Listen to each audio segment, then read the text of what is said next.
this is a radical way of living life. It's something different. It's a real alternative to the way people do stuff. And for us, that was exciting. Okay. So what kind of role do you think food practices and ideologies played in the punk scene at that point? I mean, I think it was, much like it is probably in most of modern culture, sort of minimized and not given as much of a voice. I mean, there were certainly bands and movements that talked about animal rights or talked about being vegetarian, conflict, or rudimentary peni, or even like the Smiths or something. So I think the voice was there, but it definitely was not. I would say sort of in the like if you went to a show, just like a sort of generic like, oh, I went to go see Gnostic Front or GBH or something. I mean, I wouldn't say most of the people there were really conscious around food stuff, except to say that. So now I'm gonna take back what I just said. Yeah, you know what? That's totally okay. Okay, so except that narrative existed. So I think the fact that we had 15-year-old kids talking about that kind of thing, it was definitely more of a big deal than what most 15-year-olds would have ever been exposed to, even if they weren't doing it. Yeah. Yes. If that makes sense. Yes, absolutely. So I think it was pervasive maybe in some ways compared to modern culture because at that time, certainly, that wasn't something that was talked about very much. But at the same time, certainly, if you look at sort of percentage-wise who's really doing it, it was still pretty small percentage. But it was small with a lot of bang. I mean, as much as it wasn't a large representation, I think the people who did it and the people who were interested in it really had a big impact. I mean, even this band Dead Silence, who was on our record label, certainly never got to the level of The Offspring or something, but they, even now, I talk to people, I just moved back to California and I'll talk to people oh, I remember Dead Silence, so it's they still somehow got that name out, or it was actually someone I met here had actually bought one of the records. Oh, is that the record with the woman who was putting on makeup or something? I was oh my god, yeah, so it's even, there's still some impact or there's some discourse around it, which I think is invisible in a lot of spaces. And certainly, if you just go into I'm sure most high schools in America and go, how many have thought about how eating affects the environment, or how important it is, or what kind of community experiences you have making meals with people you care about. I mean, my guess is they'll be what the fuck are you doing? Except for one or two people yes, Yes. In the corner or whatever. But so I think the fact that the discourse was there was pretty amazing. But still, it definitely was not. Most people are vegan, except in your little group, which is always funny because you get really narcissistic with stuff like that, and people would always say things like, God, everyone's vegetarian. You're why is everyone's vegan? It's no, just everyone in the room is vegan. Yes. You don't go to the popular music club, go there and ask people about soy milk. I mean, they'll kick you out. I mean, you can get very in your little world where everybody is a certain way, but it's your little world. Yeah. Punk rock bubble, right? Yeah, or any bubble, yeah. Yeah, or any bubble, but... Yeah. So, when you think of punk food, do you ever think of specific recipes or ingredients or, scenarios? Ask that question again, I'm sorry.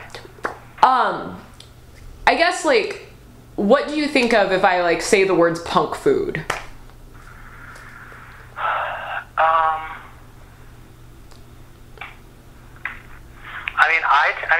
I don't think of necessarily maybe a particular recipe. I guess I do, maybe bias-wise, think of it as being vegan. I think of it as being, but I also would put it in kind of like the Soy Not Oi context of being sort of easy to make, vegan, something that you can kind of get into and not, and not have to fuss too much or whatever. I mean, as much as as I was saying, Emily's food is amazing. Like, I don't think of that immediately as punk food because it's just maybe because it's so elaborate and cool. I don't know. Right. I tend to think of it as maybe more, like Joel used to make. Okay, I'll give you a recipe. Like Joel would make these great Nature's burgers, just with Nature's burgers mix, and he'd just get all these great fresh vegetables and whatever. I think it's the Dagwood sandwich that he's making fun of or whatever. But he would make that for lunch a lot, and I think of that as definitely being punk food. Okay. Yeah. And so obviously at the time of doing the book, you were vegetarian or vegan? Yes. Or so vegan predominantly at that point? Yeah, vegan predominantly. Yeah, vegetarian first, and then during the book, and at least a few years after, vegan. Yeah, and so I guess one of my other questions: are you still vegetarian or vegan? I'm still vegetarian. Okay. And not vegan though.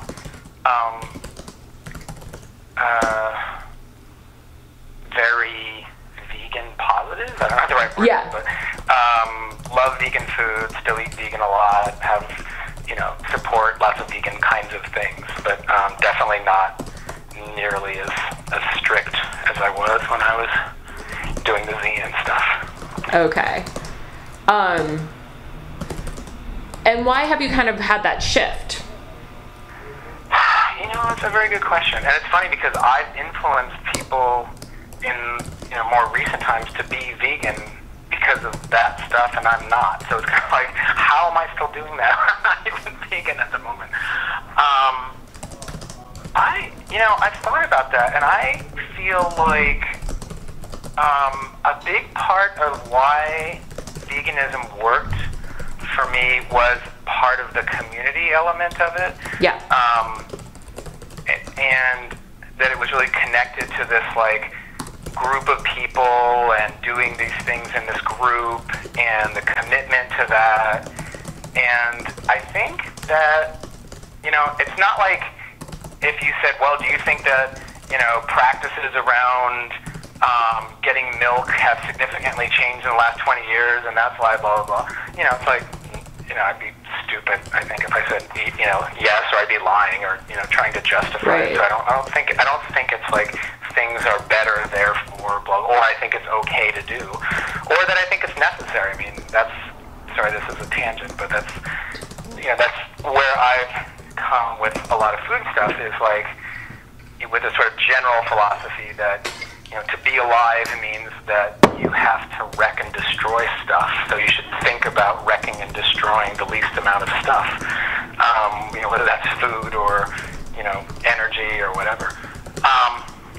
And certainly being vegan would be a better step towards that. But I think what started kind of the, not conscious disconnect. There was never like a, fuck this, I'm not doing this anymore. Yeah. There was never anything like that.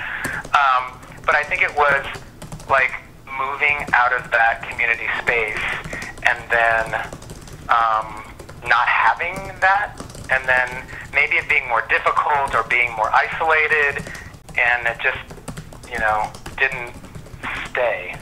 Yeah. I don't know if I'm explaining that very well, but I mean, yeah, no, you are, absolutely. I mean, yeah, and not as an excuse. And I think, if anyone was, saying would be better, don't you agree? Yeah, I would. And it's actually something I've written about since. And yeah, there is this kind of interesting phenomenon. I think, this is getting worse with technology and in American culture, of just this real stress of individualism. And not just kind of the traditional individualism, but just as you get older, I mean, the culture basically stresses you to spend less time with people you care about. You're supposed to sort of, partner up and move away from everyone and do that as much as possible. And then,